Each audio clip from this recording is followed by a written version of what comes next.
حضرت عمر کا زمانہ ہے، مسجد میں عورتیں بھی نماز پڑھنے آتی ہیں اور مرد بھی نماز پڑھنے آتے ہیں۔ ایک خوبصورت عورت کا راستہ ایک نوجوان لڑکا روکتا ہے۔ ایک دن اس نے دیکھا، ایک دن رک کے کہا تجھے مسئلہ کیا ہے؟ اس نے کہا کہ میں تیرا چاہنے والا ہوں۔ اس نے کہا کہ میری چاہت ڈیمانڈ جو کروں گی پوری کر دو گے؟ اس نے کہا آسمان سے تارے بھی توڑ لاؤں۔ اس نے کہا بس میری یہ خواہش ہے 40 دن حضرت عمر کے پیچھے نمازیں پڑھ لو، اس کے بعد 40ویں دن کی آخری نماز کے بعد یہاں میں منتظر ہوں گی تیری اور تیرا انتظار کروں۔ 40 دن نمازیں چلتی رہی۔ پھر عمر کا لہجہ اور من کے روگ نہ دھلے اور من میں نور نہ اترے۔ 40ویں دن کی آخری نماز کے بعد وہ گردن جھکا کے جا رہا تھا، لڑکی اسبِ وعدہ کھڑی تھی۔ کہا گزر رہے ہو؟ میں اسبِ وعدہ کھڑی ہوں۔ کہا کھڑی رہو۔ عمر نے دل کا تعلق رب سے جوڑ دیا ہے۔ آؤ اس قرآن سے تعلق جوڑو، یہ دلوں کے زنگ اتارتا ہے، روحوں کو نور دیتا ہے۔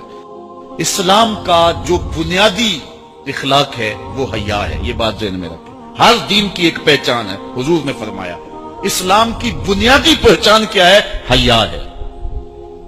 جب ہم نے اسلام کے دامن کو چھوڑ دیا ہے، یہ رسم حنا کے نام سے بدتمیزی یہ کس معاشرے سے ہم نے لی ہے؟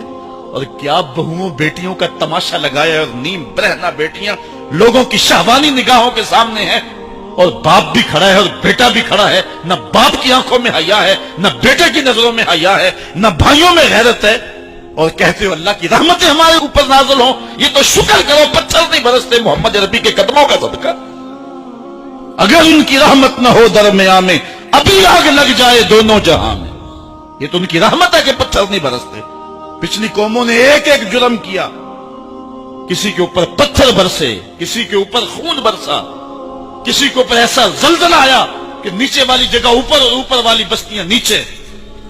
لیکن اس امت پر ایسا نہیں ہوگا، اور اللہ نے فرمایا ما کان اللہ لیعذبہم وانت فیہم، محبوب تیری وجہ سے میں عذاب نہیں اتارا ورنہ پیس کے رکھ۔ سر سے لے کر پاؤں تک ہم اسلام میں آ جائیں، چھوڑیں آدھا تیتر آدھا بٹیر، جہاں جی چاہا اسلام کے دامن میں آگے اور جہاں جی چاہا ادھر چلے جائے۔ مسجد میں بھی چندہ دیا اور ہوٹل میں بھی شراب پی، رب بھی خوش رہے شیطان بھی راضی رہے، ایسا نہیں ہوگا۔ رب کہتے نہیں کہتے میرے ہو تو پھر میرے ہی ہو۔ کوئی بھی غیرت مند محبوب نہیں جو ہے تسلیم کرتا کہ میرا محب کسی اور کی طرف نظر اٹھا کے بھی دیکھے، تو رب سب سے بڑا غیرت مند ہے، وہ نہیں چاہتا میرا ہو اور کسی اور کی طرف دیکھے۔ تم کون ہے؟ مغربی تہذیب لگتی کیا ہے تمہاری؟ اپنی ملت کا قیاس اقوام مغرب سے نہ کر، خاص ہے ترکیب میں تجھے قوم رسول آج۔ تم غیروں کی نکالیاں کرتے پھرتے ہو، تمہارے سامنے سیدہ عائشہ کی سیرت موجود نہیں ہے؟ تم مغرب کے ٹینوں بننے کی کوشش کرتی ہے میری بیٹی، تیرے سامنے محمد کی بیٹی فاطمہ کا نقشہ نہیں ہے؟ کدھر بھاگ رہی ہے؟ یہ بال کھول کے بازار میں کون جا رہا ہے؟ یہ نیم برہنہ کون جا رہا ہے؟ دیکھ محمد عربی تجھے کیا آواز دے رہے، ان کا لہجہ کیا، اس کو سن اور زندگی کو اس کی مطابقت میں گزار۔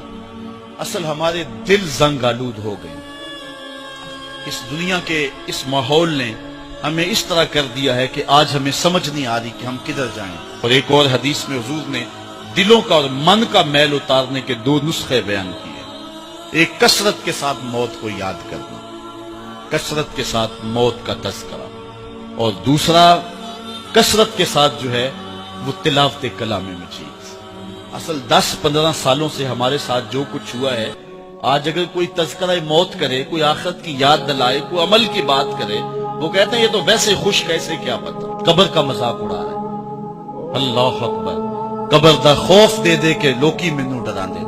میں کہتا ہوں لوگ ہے کون ڈرانے والے؟ منکر نکیر کا پتہ آمنہ کے لال نے دیا ہے۔ فَلْيَضْحَكُوا قَلِيلًا وَلْيَبْكُوا كَثِيرًا، تمہارا رب کہتا ہے تھوڑے ہنسا کرو زیادہ رویا کرو۔ رونا دل کا میل اتارتا ہے، باطن کے اجاڑ پن کو دور کرتا ہے، من میں خشیت الہی کے پھول کھلاتا ہے۔ اور حدیث میں آتا ہے وہ آنکھ خوف خدا کی وجہ سے روئی اور ایک بال کی جڑ بھی بھیگ گئی، کل قیامت کے دن وہ بال جہنم میں نہیں جانے دے گا۔ عرض کرے گا مالک یا اسے جنت دے دے یا مجھے نکال لے، تو رب بال تو نہیں نکالے گا، اللہ تعالیٰ اس شخص کو جنت عطا فرمائے۔ لا خیر فی عین لا تبکی من خشیت اللہ، امام ابو نعیم نے لکھا حلیہ میں، اس آنکھ میں بھلائی کوئی نہیں ہے جو خوف خدا میں روتی نہیں۔ رونے کا مزاج بناؤ، طبیعت کے اندر نرمی پیدا کرو۔ اگر طبیعت سخت ہے، بعض لوگ تباً سخت ہوتے ہیں، تو روزانہ شام کے وقت قبرستان میں جا کر کے کچھ وقت گزار کے آیا کرو۔ اپنی طبع میں نرمی پیدا کرو، طبیعت میں سادگی پیدا کرو، اپنے زندگی کے معاملات کو زیادہ نہ پھیلاؤ کہ جو حساب دینا مشکل ہو جائے۔ مجھے اپنے والد گرامی کی ایک بات یاد آئی، آپ فرمایا کرتے تھے جس شخص سے پیار ہو جائے نا، اس کی آخرت کے لیے سوچا کرو کہ اس کی آخرت ٹھیک ہو جائے، اس کے لیے محنت کرو، کوشش کرو، جو تم کر سکتے ہو کہ اس کی آخرت ٹھیک ہو جائے۔ ہاں، ہر بندہ چاہتا تو یہ ہے کہ میری زندگی آسودہ ہو، آسودہ ضرور بناؤ زندگی کو، لیکن خیال رکھو کہ اس دنیا کی زندگی کی آسودگی سے آخرت کی آسودگی جو ہے وہ زیادہ عزیز ہے۔ یہ 4 دن کی زندگی ختم ہو جانی، تھوڑی ہے، بالکل سانسوں کی گنتی ہے اور ختم ہو جانے والی ہے، اور وہ زندگی نہ ختم ہونے والی۔